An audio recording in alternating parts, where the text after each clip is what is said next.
ഇവിടെ ഉണ്ടായിരിക്കുന്നത്. ഇത് കൃത്യമായും ഒരു അജണ്ടയുടെ ഭാഗമാണ്. നമുക്കെല്ലാം അറിയാവുന്നതുപോലെ RSSൻ്റെ അജണ്ട നമ്മുടെ രാജ്യത്തിൻ്റെ മതനിരപേക്ഷത ഇല്ലാതാക്കി ഒരു മതാധിഷ്ഠിത രാഷ്ട്രമാക്കി രാജ്യത്തെ മാറ്റുക എന്ന അവരുടെ പ്രഖ്യാപിത നയം നടപ്പാക്കാനുള്ള നീക്കത്തിൻ്റെ ഭാഗമായാണ് ഇത്രയും ഗൗരവതരമായ ഒരു സാഹചര്യം ഉയർന്നു വന്നിട്ടുള്ളത്. RSS എന്താണ് എന്നത് നമുക്കെല്ലാം അറിയാവുന്നതുകൊണ്ട് അതിൻ്റെ വിശദാംശങ്ങളിലേക്ക് ഞാൻ കടക്കുന്നില്ല. രാജ്യത്തിൻ്റെ ആഭ്യന്തര ശത്രുക്കളായി RSS നേരത്തെ തന്നെ ചിലരെ പ്രഖ്യാപിച്ചിട്ടുണ്ട്. അത് ഇന്ത്യയിലെ മുസ്ലിങ്ങളും ക്രൈസ്തവരും കമ്മ്യൂണിസ്റ്റുകാരുമാണ്. RSSൻ്റെ ആചാര്യൻ, അവരുടെ ഗുരുജി ഗോൾവാൾക്കർ വിചാരധാരയിൽ കൃത്യമായി എഴുതി വച്ചതാണത്. അതിൻ്റെ ഭാഗമായുള്ള നടപടികൾ ഈ ആഭ്യന്തര പ്രശ്നം എങ്ങനെ പരിഹരിക്കും, അതിനവർ മാതൃകയായി കണ്ടത് ജർമ്മനിയാണ്. ഹിറ്റ്ലർ അവിടുത്തെ ആഭ്യന്തര പ്രശ്നം പരിഹരിച്ചത് ഹിറ്റ്ലർ പ്രഖ്യാപിച്ച ആഭ്യന്തര ശത്രുക്കളെ കൂട്ടത്തോടെ നിഷ്കാസനം ചെയ്തുകൊണ്ടായിരുന്നു. ഹിറ്റ്ലറുടെ ജർമ്മനിയിൽ ന്യൂനപക്ഷം ജൂത വിഭാഗമായിരുന്നു. ലോകത്തിൻ്റെ കറുത്ത ഏടുകളിലൊന്നാണ് ഹിറ്റ്ലർ നടത്തിയ കൂട്ടക്കൊല. അതിനെ ലോകമാകെ തള്ളിപ്പറഞ്ഞു. പക്ഷെ അത് അനുകരണീയമായ മാതൃകയാണ്. നമ്മുടെ ആഭ്യന്തര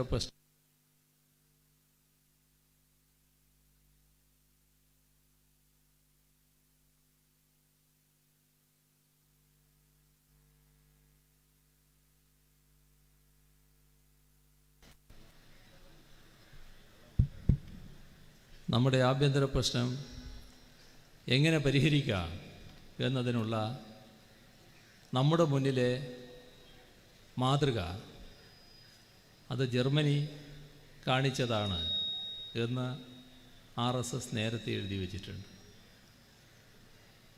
ഈ രാജ്യത്ത് പ്രത്യേകിച്ച് സ്വാതന്ത്ര്യാനന്തര ഇന്ത്യയിൽ നടന്ന എല്ലാ കാര്യങ്ങളും ആ അജണ്ടയുടെ ഭാഗമായിട്ടാണ്.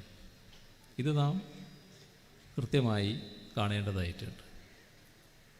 അതിലൂടെ ന്യൂനപക്ഷങ്ങളെ അവർ ലക്ഷ്യമിട്ടു.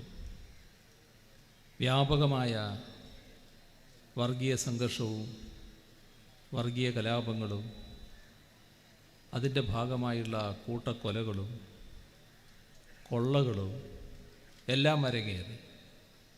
ചില സംസ്ഥാനങ്ങളിൽ വംശഹത്യയുടെ നിലയിലേക്കടക്കം കാര്യങ്ങൾ അധപ്പതിച്ചു. എല്ലാം RSSൻ്റെ കൃത്യമായ അജണ്ടയുടെ ഭാഗമായിരുന്നു. ഇവിടെ ഭക്ഷണത്തിൻ്റെ പേരിൽ, പശുവിൻ്റെ പേരിൽ, പലതിൻ്റെ പേരിൽ ആളുകളെ കൂട്ടമായി കൊലപ്പെടുത്തുന്ന അവസ്ഥ വന്നു. ഇതിലെല്ലാം നാം കണ്ടൊരു പ്രത്യേകത, ഒരു ഘട്ടത്തിലും ഇത്തരം കൊലപാതകങ്ങൾ അപലപിക്കപ്പെട്ടില്ല. അവരുടെ നേതൃത്വങ്ങൾ ഇതിനെയെല്ലാം പ്രോത്സാഹിപ്പിക്കുകയായിരുന്നു. ഒരിടത്ത് കൊല നടത്തിയ കൊലയാളികൾ കേസിൽപ്പെട്ടു. ജാമ്യത്തിലിറങ്ങിയപ്പോൾ അവർക്ക് NTPCയിൽ ജോലി നൽകി. വേറൊരിടത്ത് കൊലക്ക് നേതൃത്വം കൊടുത്തവരെ തടയാൻ ശ്രമിച്ച പോലീസ് ഉദ്യോഗസ്ഥൻ, ഫലപ്രദമായി പ്രവർത്തിച്ച ഒരു പോലീസ് ഉദ്യോഗസ്ഥൻ, അദ്ദേഹം ഇവരുടെ ശത്രുപട്ടികയിൽപ്പെടുത്തി. അദ്ദേഹത്തെ പരസ്യമായി കൊലപ്പെടുത്തി. അതിനെപ്പോലും ഇന്ത്യൻ ഭരണാധികാരികൾ തള്ളിപ്പറഞ്ഞില്ല. ഇങ്ങനെ കൃത്യമായ അജണ്ട വെച്ചാണ് കാര്യങ്ങൾ നീക്കിയത്. നമ്മുടെ രാജ്യത്ത് വ്യത്യസ്ത മതങ്ങൾ, വ്യത്യസ്ത മതവിശ്വാസികൾ ജീവിക്കുന്നുണ്ട്. ഈ രാജ്യത്ത് ജീവിക്കുന്ന എല്ലാവർക്കും ബാധകമായിട്ടുള്ളത് പൊതുവായ നിയമങ്ങളാണ്. ഇപ്പോൾ വിവാഹം ഒട്ടുമിക്ക ആളുകളും വിവാഹം കഴിക്കുന്നുണ്ട്. അപൂർവം ചിലർ വിവാഹമോചനവും നേടുന്നുണ്ട്. എന്നാൽ വിവാഹ കാര്യങ്ങളെല്ലാം സിവിൽ നിയമത്തിലൂടെയാണ് കൈകാര്യം ചെയ്യുന്നത്. പക്ഷേ മോദിയുടെ ഗവൺമെൻറ് മുത്തലാഖ് നിയമം പാസാക്കി. അതിൽ മുസ്ലിമിൻ്റെ വിവാഹ കാര്യങ്ങൾ മാത്രം ക്രിമിനൽ നിയമത്തിൽപ്പെടുത്തി. മറ്റെല്ലാ വിവാഹമോചനങ്ങളും കൃത്യമായി സിവിൽ നിയമത്തെ അടിസ്ഥാനപ്പെടുത്തിയാണ്. ഇവിടെ മാത്രം മുസ്ലിമിനെ മാത്രം മാറ്റി നിർത്തി. അത് ക്രിമിനൽ നിയമം ബാധകമാക്കി. നമ്മുടെ രാജ്യത്ത് ഒട്ടേറെ സംസ്ഥാനങ്ങൾ, പ്രത്യേക പദവിയുള്ള സംസ്ഥാനങ്ങളുണ്ട്. അതിൽ ജമ്മു കാശ്മീരിൻ്റെ പ്രത്യേക പദവി ഒരു ദിവസം പാർലമെൻറ്റിൽ ആഭ്യന്തരമന്ത്രി വന്ന് പോക്കറ്റിൽ നിന്ന് കടലാസ് എടുത്ത് വായിക്കുകയാണ്. ജമ്മു കാശ്മീരിൻ്റെ പ്രത്യേക പദവി റദ്ദ് ചെയ്തിരിക്കുന്നു. ആ പ്രത്യേക പദവി ഭരണഘടന ഉറപ്പ് നൽകിയതാണ്. അത്തരമൊരു കാര്യം റദ്ദ് ചെയ്യാൻ സ്വീകരിക്കേണ്ട സാധാരണ നടപടിക്രമമുണ്ട്. അതൊന്നും പാലിച്ചില്ല. ഭരണഘടനയെ മാനിക്കുന്നവർക്കല്ലേ അത്തരം കാര്യങ്ങളൊക്കെ വേണ്ടു. തങ്ങളുടെ സഭയിലെ ഭൂരിപക്ഷം വെച്ച് അതങ്ങ് പാസ്സാക്കുകയാണ്. എന്താ കാര്യം? മുസ്ലിം ഭൂരിപക്ഷമുള്ളൊരു സംസ്ഥാനമായിപ്പോയി. ആ നാട് മുസ്ലിം ഭൂരിപക്ഷമുള്ളത് ഇപ്പോൾ മാത്രമല്ല, പണ്ടേ അവിടെ അങ്ങനെയാണ്. അവർ ഏക മനസ്സോടെയാണ് ഇന്ത്യയാണ് ഞങ്ങളുടെ രാജ്യം, ഞങ്ങൾ ഇന്ത്യയുടെ കൂടെയാണ് എന്ന് സ്വാതന്ത്ര്യം ലഭിച്ച ഘട്ടത്തിൽ പ്രഖ്യാപിച്ചത്. അന്ന് അവർക്ക് ചില പ്രത്യേക അവകാശങ്ങൾ നമ്മുടെ രാജ്യം അനുവദിച്ചു. അത് ഭരണഘടന പ്രകാരം തന്നെ അനുവദിച്ചു. അതാണ് ഇല്ലാതാക്കിയത്. എന്നാൽ ഇന്ത്യയിലെ പല സംസ്ഥാനങ്ങളും പ്രത്യേക പദവിയുണ്ട്. ഇപ്പോൾ അരുണാചൽ പ്രദേശ്, നമുക്കാർക്കെങ്കിലും അവിടെ പോകണമെങ്കിൽ പ്രത്യേക പാസ് വേണം, പ്രത്യേക അനുമതി വേണം. അവിടെ പോയിട്ട് മറ്റൊരു സംസ്ഥാനക്കാരന് ഭൂമി വാങ്ങാൻ പറ്റില്ല. കാരണം അവർക്ക് പ്രത്യേക പദവിയുണ്ട്. ഇങ്ങനെ പ്രത്യേക പദവിയുള്ള ഒട്ടേറെ സംസ്ഥാനങ്ങളുണ്ട്. അവിടെയൊന്നും തടസ്സമില്ല. ജമ്മു കാശ്മീരിൽ എന്താ പറ്റിയത്? അവിടെ മുസ്ലിം ഭൂരിപക്ഷമാണ്, അതുകൊണ്ട് വേണ്ട. ഇതാണ് ഇന്ത്യ ഗവൺമെൻറ് സ്വീകരിച്ചു വന്ന സമീപനം. അതിൻ്റെ തുടർച്ച അതാണ് ദേശീയ പൗരത്വ നിയമ ഭേദഗതിയിൽ കാണാൻ നമുക്ക് കഴിയുക. ദേശീയ പൗരത്വ നിയമ ഭേദഗതി ഡിസംബർ 11 പാർലമെൻറ്റ് പാസ്സാക്കുന്നത്. അതിൽ ചില രാജ്യങ്ങളിൽ നിന്ന് അഫ്ഗാനിസ്ഥാൻ, പാകിസ്ഥാൻ, ബംഗ്ലാദേശ് ഇത്രയും രാജ്യങ്ങളിൽ നിന്ന് 2014 ഡിസംബർ 31 മുൻപ് ഇങ്ങോട്ട് വന്ന ഒരു വിഭാഗം ആളുകൾക്ക് അവരെ അനധികൃത കുടിയേറ്റക്കാരായി കണക്കാക്കില്ല എന്നാണ് പറഞ്ഞത്. ഇവിടെയാണ് പ്രശ്നം. ആ പറഞ്ഞ കൂട്ടത്തിൽ ഹിന്ദുക്കളുണ്ട്, സിഖുകാരുണ്ട്, ബുദ്ധിസ്റ്റുകളുണ്ട്, ജൈനന്മാരുണ്ട്, പാർസികളുണ്ട്, ക്രൈസ്തവരുണ്ട്. എന്നാൽ രാജ്യത്തെ പ്രബല ന്യൂനപക്ഷമായ മുസ്ലിം വിഭാഗമേ ഇല്ല. നമ്മുടെ രാജ്യത്ത് കുടിയേറ്റക്കാരായിട്ടുള്ളവർ നേരത്തെ മുതലുണ്ട്. നേരത്തെ അവരോട് മതപരമായൊരു വിവേചനവും കാണിച്ചിട്ടില്ല. 11 വർഷം കഴിയുമ്പോൾ അവർക്ക് പൗരത്വം നൽകുന്ന കാര്യം ആലോചിക്കുന്ന നിലയാണ് ഉണ്ടായിരുന്നത്. ഇപ്പോഴത് 5 വർഷമായി ചുരുക്കി. അതിൽ മുസ്ലിമിന് പൗരത്വത്തിന് അർഹതയില്ല. അവർ അനധികൃത കുടിയേറ്റക്കാരായി തുടരും. ഇവിടെ രാജ്യത്തിൻ്റെ അടിസ്ഥാന നിലയാണ് തകിടം മറിച്ചിരിക്കുന്നത്. മതാടിസ്ഥാനത്തിലല്ല നമ്മുടെ രാജ്യത്തിൻ്റെ പൗരത്വം. നമ്മുടെ രാജ്യം മതനിരപേക്ഷത അംഗീകരിച്ചു എന്ന് പറയുമ്പോൾ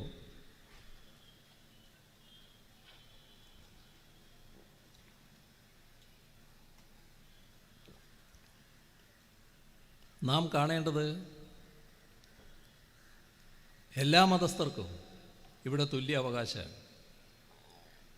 എല്ലാ വിശ്വാസികൾക്കും, വിവിധ മതങ്ങൾ ഇവിടെ പ്രവർത്തിക്കും, എല്ലാവർക്കും തുല്യ അവകാശമാണ്. ഏതെങ്കിലും ആൾ ഒരു മതത്തിലും വിശ്വസിക്കാതിരിക്കുന്നുണ്ടോ? അവർക്കും തുല്യ അവകാശമാണ് നമ്മുടെ രാജ്യത്ത്. ഇതാണ് മതനിരപേക്ഷതയുടെ അടിത്തറ. അതാണിപ്പോൾ തകർക്കുന്നത്. അവിടെയാണ് മതാടിസ്ഥാനത്തിലാണ് നമ്മുടെ രാജ്യത്തിൻ്റെ പൗരത്വം എന്ന നില കൊണ്ടുവരുന്നത്. അതുകൊണ്ടാണ് അതിനെതിരെ ശക്തമായ എതിർപ്പുകൾ ഉയർന്നു വന്നിട്ടുള്ളത്. ഇവിടെ ഇതുമായി ബന്ധപ്പെട്ട ഒട്ടേറെ ചതിക്കുഴികളുണ്ട്. അതിൽ ദേശീയ പൗരത്വ നിയമം, അതിനെക്കുറിച്ച് സംസാരിക്കുമ്പോൾ ഡിസംബർ 9, അതായത് ഡിസംബർ 11 പാർലമെൻറ്റ് പാസ്സാക്കുന്നു ആ നിയമം. അതിൻ്റെ 2 ദിവസം മുൻപ് ചർച്ചയിൽ പങ്കെടുത്ത അമിത്ഷാ പറയാണ്, ആഭ്യന്തരമന്ത്രി, ഈ ദേശീയ പൗരത്വ നിയമം പാസ്സായതിന് ശേഷം നമ്മുടെ രാജ്യത്ത് ദേശീയാടിസ്ഥാനത്തിലുള്ള പൗരത്വ രജിസ്റ്റർ തയ്യാറാക്കും. ഇത് പാർലമെൻറ്റിൽ തന്നെ വ്യക്തമാക്കിയ കാര്യമാണ്. അപ്പോൾ എന്താണ് ഈ ദേശീയ പൗരത്വ രജിസ്റ്ററിൻ്റെ ലക്ഷ്യം? ദേശീയ പൗരത്വ ലക്ഷ്യം ഒന്നേ ഉള്ളൂ, ആ രജിസ്റ്ററിൻ്റെ. ദേശീയ പൗരത്വ രജിസ്റ്ററിലൂടെ മുസ്ലിം വിഭാഗത്തെയാണ് ലക്ഷ്യമിടുന്നത്. മുസ്ലിം വിഭാഗത്തെ സംഘപരിവാറുകാർ പറയുക മുസ്ലിം നുഴഞ്ഞുകയറ്റക്കാരെന്നാണ്. അപ്പോൾ മുസ്ലിം നുഴഞ്ഞുകയറ്റക്കാരെ ലക്ഷ്യമിടാനാണ് അവർ ദേശീയ പൗരത്വ രജിസ്റ്റർ പ്രഖ്യാപിച്ചിരിക്കുന്നത്. അപ്പോൾ നാം കാണേണ്ടത് RSSൻ്റെയും BJPയുടെയും നീക്കങ്ങൾ തീർത്തും വർഗീയ ലക്ഷ്യത്തോടെയാണ്. ജനങ്ങളെ ഭിന്നിപ്പിക്കലാണ് ഉദ്ദേശം. അതിന് പുതിയ പുതിയ മാർഗങ്ങൾ സ്വീകരിക്കുകയാണ്. ഇവിടെ രാജ്യവ്യാപകമായി സ്വാഭാവികമായും മുസ്ലിം ജനവിഭാഗങ്ങൾ ഭയപ്പാടിലാണ്. എന്നാൽ നാം കാണേണ്ട വസ്തുത, ഇതൊരു മുസ്ലിമിൻ്റെ പ്രശ്നം മാത്രമല്ല. ഇത് രാജ്യത്തിൻ്റെ പൗരത്വത്തിൻ്റെ പ്രശ്നമാണ്. രാജ്യത്തിൻ്റെ മതനിരപേക്ഷത നിലനിൽക്കേണ്ടതിൻ്റെ പ്രശ്നമാണ്. അത് അപകടപ്പെട്ടാൽ രാജ്യത്തിൻ്റെ അസ്തിത്വമാണ് തോണ്ടിപ്പോവുക. ഇപ്പോൾ ആസാമിൻ്റെ ഒരു അനുഭവം നമ്മുടെ മുന്നിലുണ്ട്. ഈ പറയുന്ന ചില പട്ടിക തയ്യാറാക്കാൻ പുറപ്പെട്ടപ്പോൾ പൗരത്വ പട്ടികയിൽ നിന്ന് ഒഴിവായത് ലക്ഷങ്ങളായിരുന്നു. അവരെല്ലാം മുസ്ലിങ്ങളായിരുന്നില്ല, എല്ലാവരും ഉണ്ടായിരുന്നു, എല്ലാ വിഭാഗവും ഉണ്ടായിരുന്നു. പ്രത്യേകിച്ച് പാവപ്പെട്ടവർക്ക് ഈ പറയുന്ന പൗരത്വം തെളിയിക്കാൻ ചോദിക്കുന്ന ചോദ്യങ്ങൾക്ക് കൃത്യമായി ഉത്തരം കൊടുക്കാൻ കഴിയുന്നില്ല. അതിൻ്റെ ഭാഗമായി ഭരണഘടനാ സ്ഥാപനങ്ങളിലടക്കം പ്രവർത്തിച്ചവരായ ആളുകളടക്കമാണ് ഒഴിഞ്ഞുപോയത്, പൗരത്വ പട്ടികയിൽ നിന്ന് ഒഴിഞ്ഞുപോയത്. ഇത് നമ്മുടെ മുന്നിലുള്ള അനുഭവമാണ്. അപ്പോൾ ഏതെങ്കിലും ഒരു വിഭാഗത്തിനെതിരായി മാത്രമല്ല ഇത് ബാധിക്കുക, എല്ലാവരെയും ബാധിക്കുന്ന ഒന്നാണ് ഇത് എന്ന് ആദ്യം നമുക്ക് കാണാൻ പറ്റണം. ഇവിടെ നമ്മുടെ ദേശീയ പൗരത്വ രജിസ്റ്റർ തയ്യാറാക്കുന്നതിന് മുൻപൊരു കാര്യം പറയുന്നുണ്ട്. അതാണ് ദേശീയ ജനസംഖ്യാ രജിസ്റ്റർ, NPR എന്ന ചുരുക്കപ്പേരിൽ അറിയപ്പെടുന്ന നാഷണൽ പോപ്പുലേഷൻ രജിസ്റ്റർ. ഈ ദേശീയ ജനസംഖ്യാ രജിസ്റ്ററും നേരത്തെ പറഞ്ഞ ദേശീയ പൗരത്വ രജിസ്റ്ററും തമ്മിൽ അഭേദ്യമായ ബന്ധമാണുള്ളത്. ഈ ദേശീയ പൗരത്വ രജിസ്റ്റർ ഏപ്രിൽ 1 മുതൽ സെപ്റ്റംബർ 30 വരെ എല്ലാ വീടുകളിലും കയറി എന്യൂമറേഷൻ നടത്തി തയ്യാറാക്കും എന്നാണ് കേന്ദ്ര ഗവൺമെൻറ് പ്രഖ്യാപിച്ചിരിക്കുന്നത്. ഇത് സാധാരണ സെൻസസ് അല്ല. സെൻസസ് നടപടി എല്ലാ കാലവും നടത്താറുണ്ട്, അതല്ല ഇത്. ഈ പറയുന്ന ദേശീയ പൗരത്വ രജിസ്റ്റർ എന്ന് പറയുന്നത്, ദേശീയ ജനസംഖ്യാ രജിസ്റ്റർ എന്ന് പറയുന്നത് ദേശീയ പൗരത്വ രജിസ്റ്റർ തയ്യാറാക്കുന്നതിൻ്റെ മുന്നോടിയായുള്ള കാര്യമാണ്. ഇതാണ് നാം മനസ്സിലാക്കേണ്ട കാര്യം. ഞങ്ങൾ ഈ പറഞ്ഞ ദേശീയ പൗരത്വ ഭേദഗതി നിയമം ഇവിടെ നടപ്പാക്കില്ല, കേരളത്തിൽ നടപ്പാക്കില്ല എന്ന് പറഞ്ഞപ്പോൾ ചിലരൊക്കെ അതിനെതിരെ പ്രതികരിച്ചിരുന്നു. ആ പ്രതികരിച്ചവർ ഭരണഘടന ശരിയായ രീതിയിൽ മനസ്സിലാക്കാതെ പ്രതികരിച്ചവരാണ്. കാരണം നമ്മുടെ രാജ്യത്ത് ഏത് നിയമവും ഭരണഘടനയുടെ അടിസ്ഥാന തത്വങ്ങൾക്ക് അനുസൃതമായിട്ട് മാത്രമേ ഉണ്ടാക്കാൻ പാടുള്ളൂ. ഇവിടെ അതിൽ നിന്ന് വ്യത്യസ്തമായി ഭരണഘടനയ്ക്ക് വിരുദ്ധമായി ഒരു നിയമം പാസ്സാക്കിയിരിക്കുകയാണ്. അത് രാജ്യത്തിൻ്റെ നിയമമല്ല, അത് RSSൻ്റെ നിയമം മാത്രമാണ്. RSSൻ്റെ മനസ്സിലിരിപ്പും RSSൻ്റെ അജണ്ടയും നടപ്പാക്കാനല്ല കേരളം പോലൊരു സംസ്ഥാനത്തിലെ സംസ്ഥാന ഗവൺമെൻറ്. ഇതാണ് ഞങ്ങൾ പരസ്യമായി പറഞ്ഞ കാര്യം. അതിൽ ഒരു അപാകതയുമില്ല.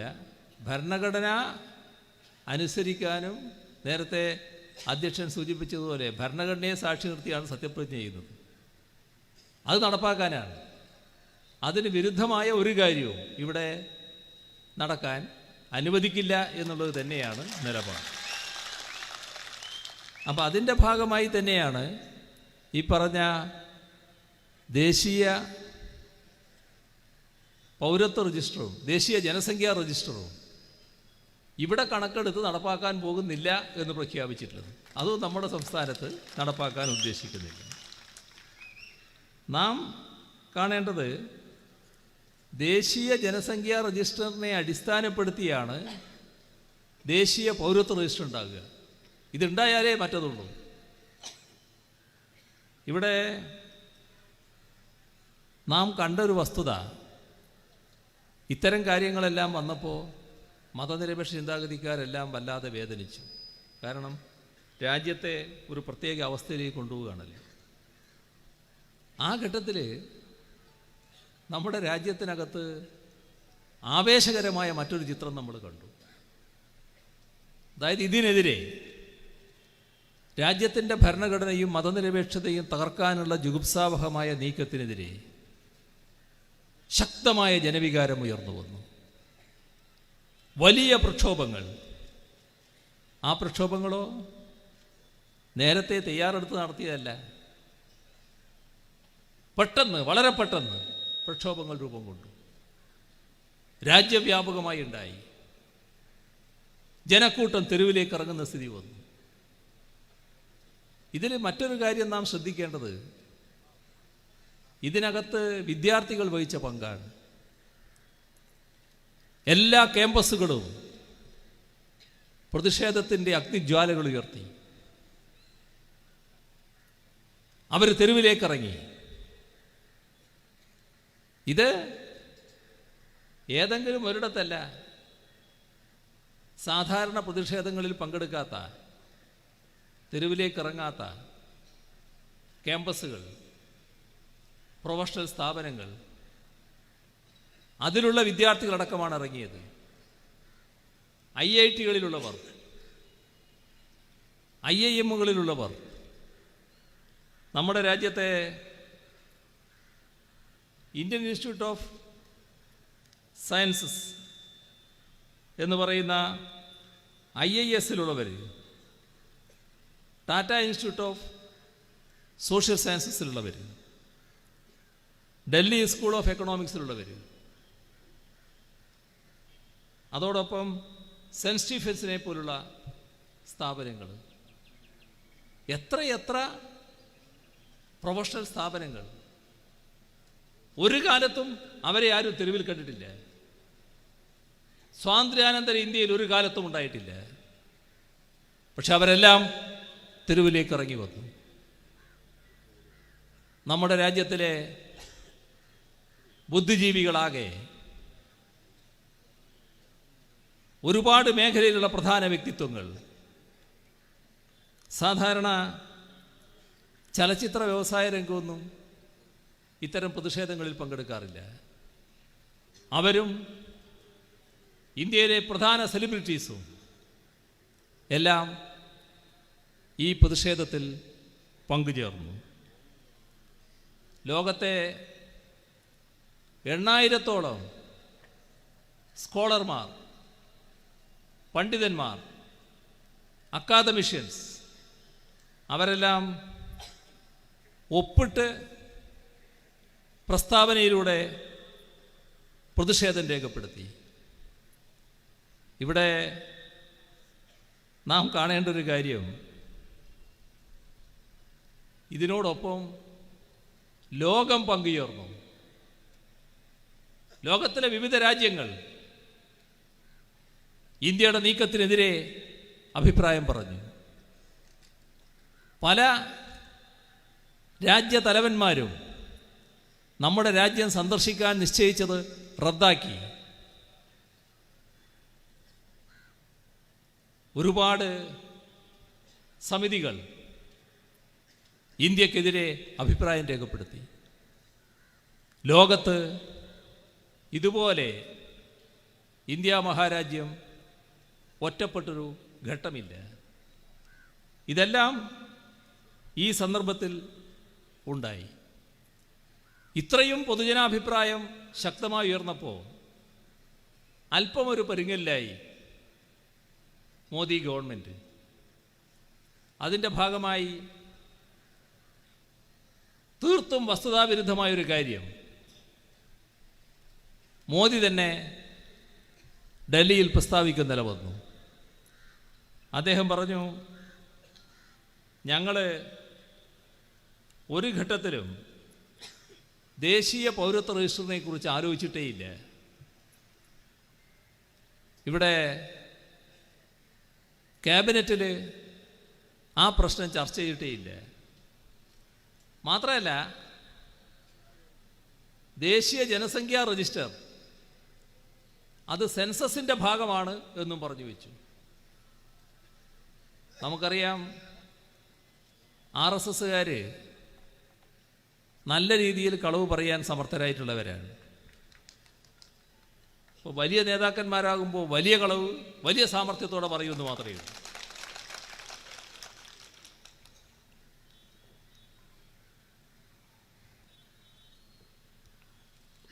പക്ഷേ അമിത്ഷാ നേരത്തെ പറഞ്ഞ കാര്യം പ്രധാനമന്ത്രി ഓർത്തില്ല. അദ്ദേഹം പാർലമെൻറ്റിൽ തന്നെ പറഞ്ഞതാണ്,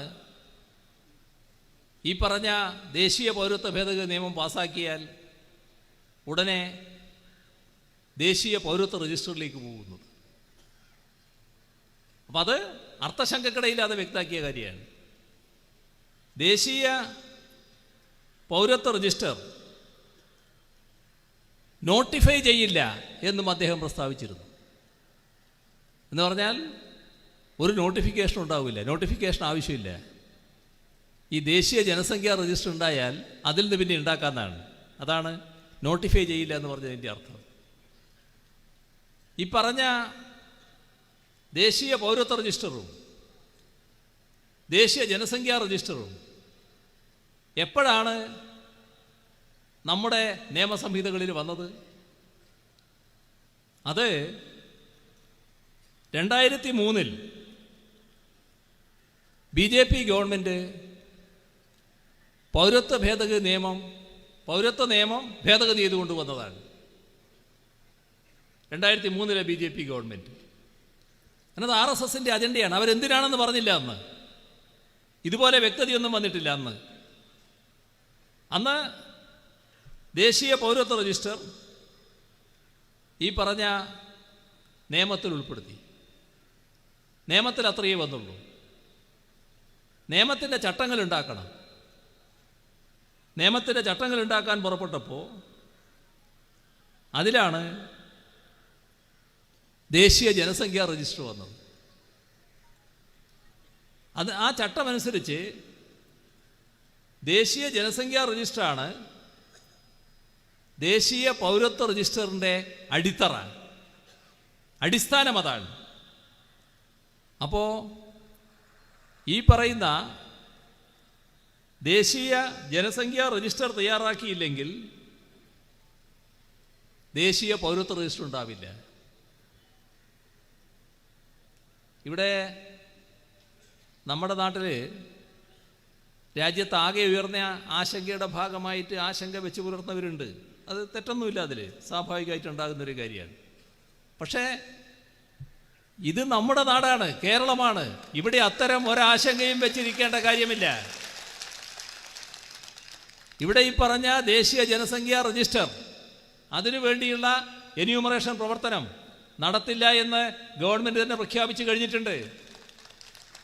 ഇപ്പോഴാണെങ്കിൽ രാജ്യത്ത് പലരും ആ വഴിക്ക് വരുന്നു എന്നതാണ് നമുക്ക് കാണാൻ കഴിയുന്ന ഒരു നല്ല കാര്യം. അത് നല്ല കാര്യമാണ്, തീർച്ചയായും അഭിനന്ദനാർഹമായൊരു കാര്യമാണ്. ഒരു കാര്യം,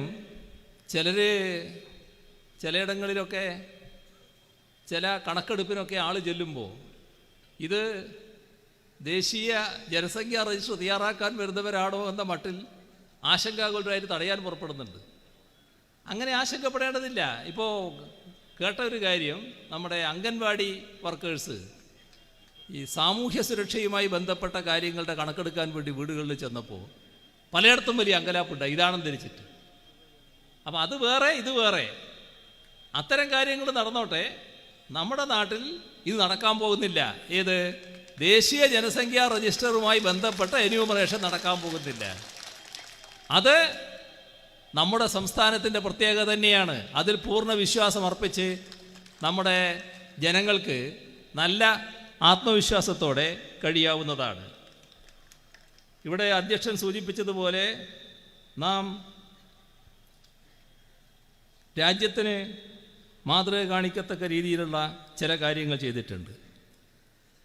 അതിൽ ഒന്നായിരുന്നു, ഇത്തരമൊരു നിയമം വന്നപ്പോൾ അതിൽ പ്രതിഷേധിക്കാൻ മന്ത്രിസഭയാകെ സത്യാഗ്രഹം നടത്താൻ തീരുമാനിച്ചു. ആ സത്യാഗ്രഹത്തിൽ എല്ലാവരും ഉണ്ടാകുന്നത് നല്ലതാണ്. പ്രതിപക്ഷ നേതാവ് അതിനോടൊപ്പം സഹകരിക്കാമെന്ന് പറഞ്ഞു. വളരെ സന്തോഷകരമായൊരു കാര്യം. പ്രതിപക്ഷവും ഭരണപക്ഷവും വ്യത്യാസമില്ലാതെ ഒന്നിച്ച് സത്യാഗ്രഹം നടത്താൻ തീരുമാനിച്ചു. നമ്മുടെ നാട്ടിലെ വിവിധ സാമൂഹ്യ സംഘടനകളെ ആകെ ബന്ധപ്പെട്ടു. അവരെല്ലാം വന്ന് ഇതിനെ അഭിവാദ്യം ചെയ്യണം എന്ന് പറഞ്ഞു. എല്ലാവരും എത്തി. ഇവിടെ ബഹുമാനായ അധ്യക്ഷൻ സൂചിപ്പിച്ചു അത് എത്തിയ കാര്യം. എല്ലാവരും എത്തി, എല്ലാ വിഭാഗവും എത്തി. ഇത് ചെറിയൊരു പരിപാടിയായിരുന്നു. പക്ഷെ ആ ചെറിയ പരിപാടി വലിയ പ്രത്യാഘാതമാണ് ഉണ്ടാക്കിയത്. രാജ്യമാകെ അത് ശ്രദ്ധിച്ചു. ഇതാണ് പ്രത്യേകത. നാം ഒറ്റക്കൊറ്റക്ക് പരിപാടി നടത്തുമ്പോൾ നമ്മൾ ഓരോരുത്തരുടെയും ശക്തി പ്രകടിപ്പിക്കാൻ കഴിയുമെന്നുള്ളത് വസ്തുതയാണ്. പക്ഷേ ഒന്നിച്ചാകുമ്പോൾ അതൊരു മഹാശക്തിയായി മാറുകയാണ്. ഇതാണ് നമുക്ക് ആവശ്യം. പക്ഷേ നമ്മുടെ നാടല്ലേ നിർഭാഗ്യവശാൽ തൊട്ടടുത്ത നിമിഷം തൊട്ടിട്ട് ചില കുഞ്ഞു കുഞ്ഞു മനസ്സുണ്ടല്ലോ, ചെറിയ ചെറിയ മനസ്സ്, അവർ പെട്ടെന്നങ്ങ് അസംതൃപ്തരായി. ഇത് പറ്റില്ല, ഇത്തരമൊരു യോജിപ്പും പറ്റില്ല, ഇനി ഇവരുമായി ഒരു യോജിപ്പുമില്ല എന്നൊക്കെ പറയുന്ന നിലയുണ്ടായി. എന്താണ് ഇങ്ങനെയൊക്കെ പറയുന്നതെന്ന് സ്വാഭാവികമായും നമ്മൾ അന്താളിച്ചു പോകും. ഇരിക്കട്ടെ. വീണ്ടും ഒരു യോഗം നടന്നു. എല്ലാവരെയും വിളിച്ചു. സർവകക്ഷികൾ, സർവ സാമൂഹ്യ സംഘടനകൾ, സാംസ്കാരിക സംഘടനകൾ എല്ലാവരും കഴിഞ്ഞ പരിപാടി വളരെ നല്ല പരിപാടിയായി, നമുക്കൊന്നിച്ച് നീങ്ങണം എന്നവിടെ പറഞ്ഞു. അപ്പോൾ പ്രതിപക്ഷ നേതാവിനോട് ചോദിച്ചു, എല്ലാവരും ഇങ്ങനെയാണല്ലോ പറയുന്നത്, നമുക്ക് ഈ പരിപാടിയിൽ വെച്ച് തുടർന്ന് യോജിച്ച് എന്താണ് ചെയ്യാൻ കഴിയുക എന്നുള്ളത് പറയണ്ടേ? അപ്പോൾ അദ്ദേഹത്തിൻ്റെ പ്രയാസം നമുക്കെല്ലാവർക്കും അറിയാലോ. അവരുടെ ഇടയിൽ യോജിപ്പില്ല ഈ കാര്യത്തിൽ. അപ്പം എനിക്കിപ്പോൾ പറയാൻ പറ്റില്ല, ഒന്ന് ആലോചിച്ചേ പറയാൻ പറ്റുമെന്ന് പറഞ്ഞു. ശരി. സമാപന പ്രസംഗം നടത്തുമ്പോൾ അതിൽ പറഞ്ഞു, ഇതിൻ്റെ തുടർച്ചയായുള്ള യോജിച്ച പരിപാടി അത് ഇപ്പോൾ എന്താണെന്ന് തീരുമാനിക്കാൻ കഴിയാത്ത അവസ്ഥ പ്രതിപക്ഷ നേതാവിനുണ്ട്. അദ്ദേഹത്തിൻ്റെ ഇടയിലുള്ള കാര്യങ്ങൾ നമുക്കെല്ലാം അറിയാവുന്നതാണല്ലോ. അദ്ദേഹം പറഞ്ഞത്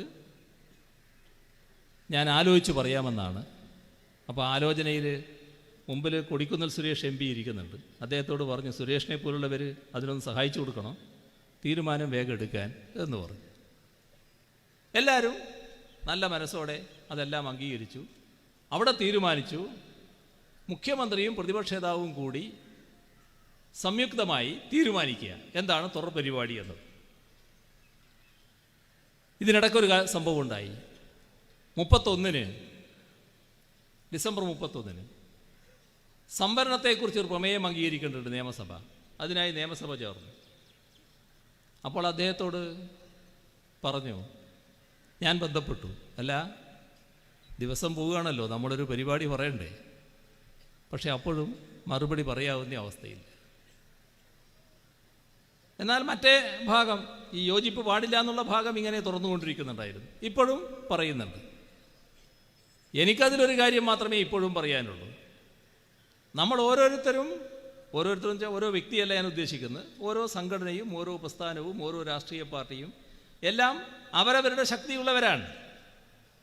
നമുക്ക് തർക്കിക്കണമെങ്കിൽ തർക്കിക്കാൻ ധാരാളം സമയം നേരത്തെ ഉണ്ടായിട്ടുണ്ട്, ഇനി ഉണ്ടാകുകയും ചെയ്യും. ആ തർക്കമൊക്കെ നമുക്ക് നടത്താം. പക്ഷേ ഇത് രാജ്യത്തിൻ്റെ നിലനിൽപ്പിൻ്റെ പ്രശ്നമാണ്.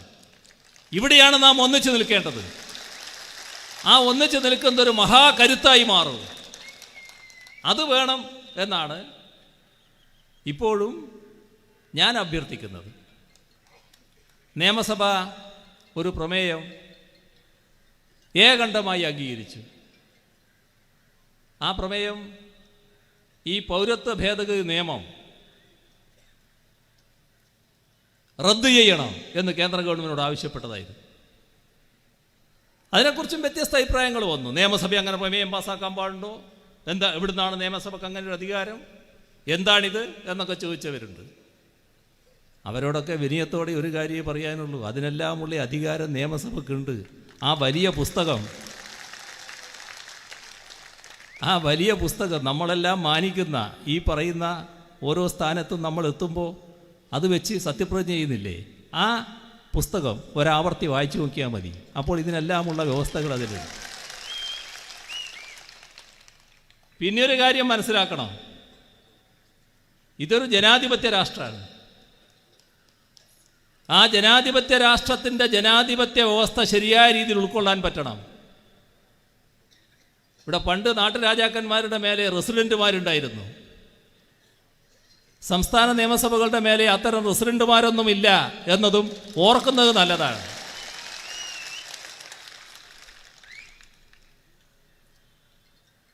നമ്മുടെ നാട്ടിൽ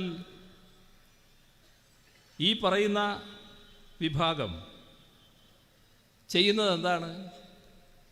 ജനങ്ങളെ ഭിന്നിപ്പിക്കുകയാണ്. വിവിധ മാർഗങ്ങൾ കാണുകയാണ്. രാജ്യത്തിൻ്റെ ആഭ്യന്തര ശത്രുവായി കണ്ട വിഭാഗത്തിലെ മുസ്ലിമിനെയാണ് ഇപ്പോൾ തെരഞ്ഞു പിടിച്ചിട്ടുള്ളത്.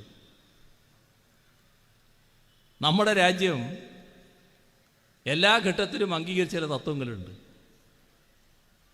അത് ലോകാ സമസ്ത സുഖിനോ ഭവന്തു എന്നതാണ്. ഇതാണ് നമ്മൾ പൊതുവെ അംഗീകരിച്ചിട്ടുള്ളത്.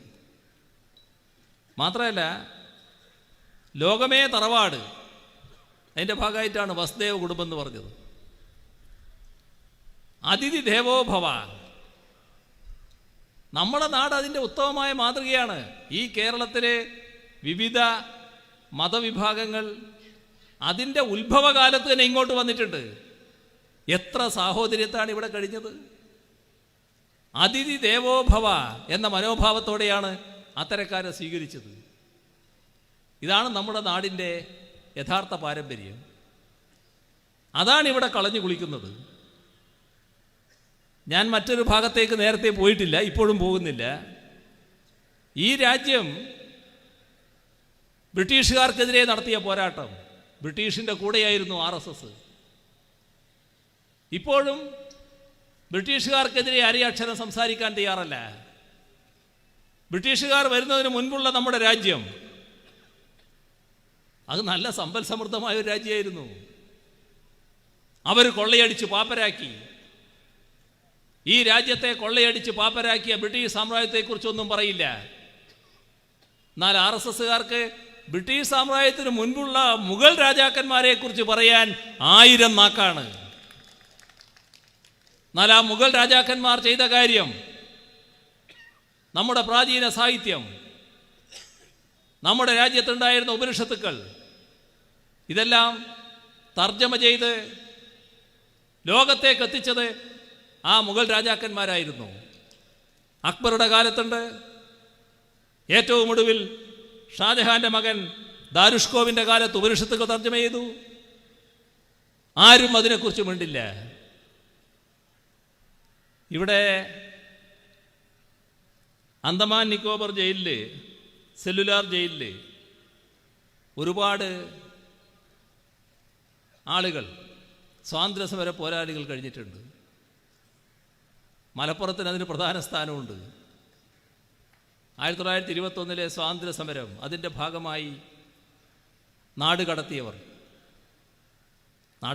മാത്രമല്ല, നാട് കടത്താൻ പോയ വേഗൻ ട്രാജഡിയൊക്കെ നമുക്കറിയാം. അങ്ങനെയുള്ള ഒരുപാട് ത്യാഗങ്ങളുണ്ട്. എന്നാൽ അന്തമാനിൽ എത്തപ്പെട്ടവരുണ്ട്. ഇന്നും അന്തമാനിൽ പോകുന്നവർക്ക് കാണാം മലപ്പുറത്തെ ചില പേരുകൾ. ബസ്സിൽ ആ പേര് കാണാം. നമ്മുടെ മലപ്പുറത്താണോ ബസ് പോകുന്നതെന്ന് സംശയിച്ചു പോകും. അങ്ങനെയുള്ള പേരുകൾ. കാരണം അവർ അവിടെ ഉണ്ടപ്പോൾ അവരുടെ നാടിൻ്റെ പേരിട്ടതാണ്. അവരെല്ലാം അവിടെ കഴിഞ്ഞു. പക്ഷേ സവർക്കർ എന്ന സംഘപരിവാർ നേതാവ്, ഇപ്പോൾ അവരാദരിക്കുന്ന, അവിടുന്ന് മാപ്പ് എഴുതി കൊടുത്ത് ഇനി അങ്ങോട്ട് ഈ തൃപ്പാദങ്ങൾ സേവിച്ചോളാം. ഏത് തൃപ്പാദം? ബ്രിട്ടീഷ് സാമ്രാജ്യത്വത്തിൻ്റെ എന്ന് പറഞ്ഞ് ഇറങ്ങിപ്പോന്നു. അതാണിപ്പോൾ സ്വാതന്ത്ര്യ സമര സേനാനിയായിട്ട് സംഘപരിവാറുകാർ കൊണ്ടു നടക്കുന്നത്.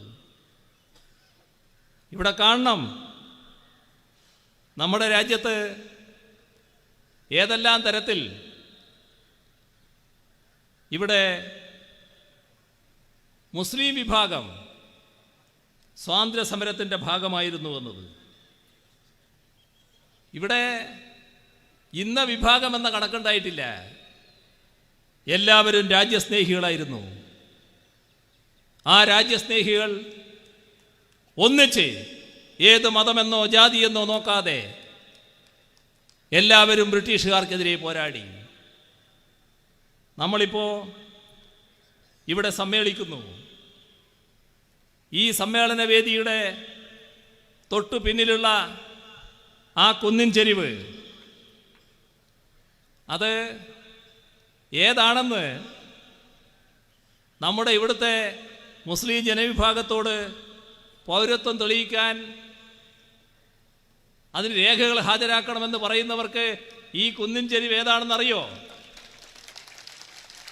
ഇല്ലെങ്കിൽ അതറിയണം. എന്തായിരുന്നു നമ്മുടെ നാട്? സ്വാതന്ത്ര്യസമര പ്രസ്ഥാനത്തിൽ ഓരോ വിഭാഗവും വഹിച്ച പങ്കെന്താണ് എന്നപ്പോഴാണ് മനസ്സിലാവുക. ഇവിടെയാണ് വാര്യംകുന്നത്ത് കുഞ്ഞഹമ്മദ് ഹാജിയെയും അനുയായികളെയും വെടിവെച്ച് കൊന്നത്. ആ ധീരനും വീരനുമായ സ്വാതന്ത്ര്യസമര സേനാനികളുടെ തലവൻ പറഞ്ഞു, എന്നെ നേർക്ക് നേരെ നിന്ന് വെടിവെക്കണം, പിന്നിൽ നിന്ന് വെടിവെക്കരുത്, കണ്ണ് കെട്ടേണ്ടതില്ല. അത്രയും വലിയ ധീരന്മാർ നേതൃത്വം കൊടുത്ത സ്വാതന്ത്ര്യസമര സേനാനികളുടെ നാടാണിത്. അത് മനസ്സിലാക്കാൻ തയ്യാറാവണം. ഇപ്പോഴും നാം ചെവി നല്ലതുപോലെ കൂർപ്പിച്ചു വെച്ചാൽ ആ വാര്യംകുന്നത്ത് കുഞ്ഞഹമ്മദ് ഹാജിയുടെ ശബ്ദം ചെകിട്ടിൽ അലയടിക്കും, ശരിക്ക് കേൾക്കാൻ പറ്റും. ഈ മണ്ണിൻ്റെ പ്രത്യേകത കേന്ദ്ര ആഭ്യന്തരമന്ത്രിക്ക് അറിയില്ലായിരിക്കും, അമിത്ഷാക്ക് അറിയില്ലായിരിക്കും. പക്ഷെ ഇവിടെ ജനിച്ചു വളർന്ന RSSകാർക്ക് നാടിൻ്റെ ചരിത്രം അറിയാതിരിക്കാൻ വഴിയില്ലല്ലോ. അവരെ അത് പറഞ്ഞു കൊടുക്കാൻ തയ്യാറാവണം. മമ്പറം സെയ്ദ് അലവിക്കോയ തങ്ങൾ, അദ്ദേഹത്തിൻ്റെ ചരിത്രം അറിയാത്തവരല്ലാലോ ഇവിടുത്തുകാർ. അദ്ദേഹവും കോന്തുണ്ണി നായരും ഏറ്റവും അടുത്ത ചങ്ങാതിമാരായി ഇവിടെയാണ് ജീവിച്ചിരുന്നത്. നമ്മുടെ മങ്ങാട്ടച്ഛനും കുഞ്ഞായി മുസ്ലിയാരും തമാശകൾ പറഞ്ഞും പൊട്ടിച്ചിരിച്ചും നടന്ന മണ്ണാണിത്. ആലി മുസ്ലിയാരും ബ്രഹ്മദത്തൻ നമ്പൂതിരിപ്പാടും കൈകോർത്ത് പിടിച്ച് ബ്രിട്ടീഷുകാർക്കെതിരെ പടപൊരുതിയ മണ്ണാണിത്. അത്തരമൊരു ചരിത്രമാണ് മലപ്പുറത്തിനുള്ളത്. കട്ടിലശ്ശേരി മുഹമ്മദ് മുസ്ലിയാരും MP നാരായണ മേനോനും സാമ്രാജ്യത്തിനെതിരെ സമരം ചെയ്തതിൻ്റെ പേരിൽ ഒരുമിച്ച് പിടികൂടപ്പെട്ട് ജയിലിലടക്കപ്പെട്ട ഇന്നലെകൾ ഏതൊരാൾക്കും ആവേശം പകർന്ന് നൽകുന്ന ചരിത്രമാണ്. 1921 സാമ്രാജ്യത്വ വിരുദ്ധ കലാപത്തെ തുടർന്ന് നിരവധി ദേശസ്നേഹികൾ കൊല ചെയ്യപ്പെട്ടു. നേരത്തെ പറഞ്ഞ രീതിയിൽ പലരും നാട് കടത്തപ്പെട്ടു. ആ കാലത്ത് ഏർനാട്ടിലും വള്ളുവനാട്ടിലും സംജാതമായ ഭീതിതമായ അവസ്ഥയിൽ മനംനൊന്ത് മാപ്പിളമാരുടെ ധൈര്യത വിവരിച്ച് ബ്രിട്ടീഷ് അധികാരികൾക്ക് കത്തെഴുതിയ PS വാര്യർ നടന്നുപോയ ദേശമാണിത്. അവിടെ നിന്നുകൊണ്ട് ആർക്ക് പറയാനാകും ഹിന്ദുവും മുസ്ലിമും രണ്ടാണ് എന്ന്? ഇരുമെയ്യാണെങ്കിലും ഒരു മെയ്യായി പട നയിച്ച, ബ്രിട്ടീഷുകാർക്കെതിരെ പടപൊരുതിയ ദേശസ്നേഹികളുടെ നാടാണിത്. അതുകൊണ്ട് തന്നെ അവരുടെ ദേശസ്നേഹം ആരും പരതിപ്പോകേണ്ടതില്ല. ഇവിടുന്ന് ഒരു പിടി മണ്ണെടുത്ത് മണപ്പിച്ച് നോക്കിയാൽ മതി. അപ്പോൾ ആ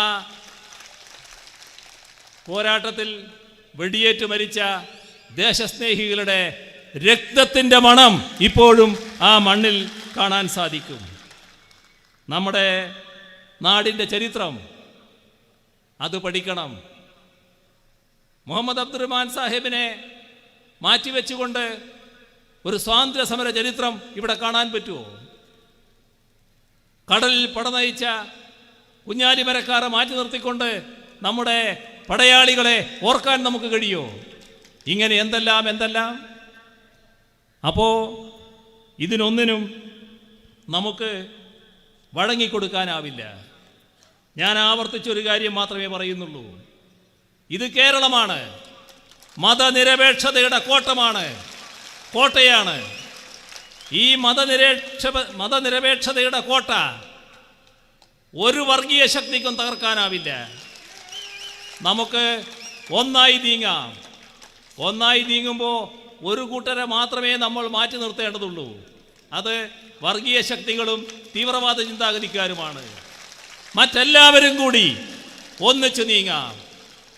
അതുകൊണ്ട് തന്നെയാണ് നമ്മുടെ നാടിൻ്റെ ചരിത്രത്തിൽ ഊന്നി നിന്നുകൊണ്ട് സംസ്ഥാന സർക്കാർ പ്രഖ്യാപിച്ചത് ഇവിടെ ദേശീയ പൗരത്വ ഭേദഗതി നിയമം നടപ്പാക്കില്ല, ഇവിടെ ദേശീയ പൗരത്വ രജിസ്റ്റർ നടപ്പാക്കില്ല, ഇവിടെ ദേശീയ ജനസംഖ്യാ രജിസ്റ്റർ നടപ്പാക്കാനുള്ള ഒരു എന്യൂമറേഷൻ പ്രവർത്തനവും നടക്കില്ല. അതോടൊപ്പം തന്നെ ഇങ്ങനെയുള്ള ആളുകളെയൊക്കെ സൂക്ഷിക്കാനുള്ള ഒരു കരുതൽ തടങ്കൽ പാളയവും ഈ കേരളത്തിലുണ്ടാവില്ല. ഇത് ജനം സാക്ഷി, നമ്മുടെ നാട് സാക്ഷി. ഈ നാട് ഈ സർക്കാരിൽ അർപ്പിച്ച ഉത്തരവാദിത്വം ഞങ്ങൾ നിറവേറ്റും.